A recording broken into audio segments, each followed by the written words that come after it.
Tolong jangan skip video ni. Jangan skip. Nampak? Tiba-tiba dah ada kan? Jadi inilah menu baru dekat warung Nur Syafaat. Saya kenalkan menu terbaru. Ini nama dia set couple. Set couple ni kau akan dapat apa? Kau dapat 2 nasi, sayur kailan ikan masin, tom yum seafood dengan siakap 3 rasa. Siakap ada 2 jenis, 3 rasa dengan siakap steam. Kau boleh minta dia. Jadi RM55 saja. RM55 kau akan dapat ni. Ni saya tunjuk ni dapat ni. Okey, kau tengok sini kejap. Tengok ni, nampak dia bawal bakar sambal RM25 saja.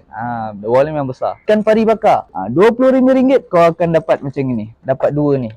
Tapi biasanya RM25 akan dapat 1 ikan pari yang besar. Tapi ni sebab dia kecil, dia akan dapat 1 pari kecil, 1 medium. Ini nama dia udang bakar sambal petai. Ini RM15. Kau nak cari kat mana RM15? Tak ada.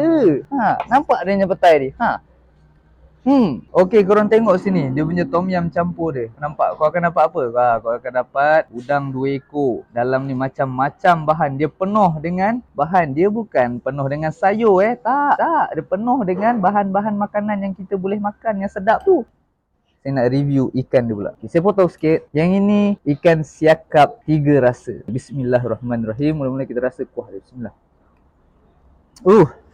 Ya Allah, sedap. Orang semua boleh datang, nak beranak, adik-beradik semua datang ke sini untuk rasa siakap 3 rasa dah. Bismillahirrahmanirrahim. Terbaik.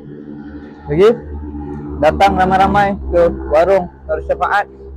Bermula bila menu ni? Bermula hari ni, 14 hari bulan November 2024. Datang ramai-ramai ke warung Nur Syafaat untuk cari set-set yang saya sebut ni. Okey, semuanya menu fresh-fresh belaka. Jadi datang ramai-ramai. Sebelum skip, like, share, komen. Yang pernah datang sini tolong komen. Assalamualaikum warahmatullahi wabarakatuh.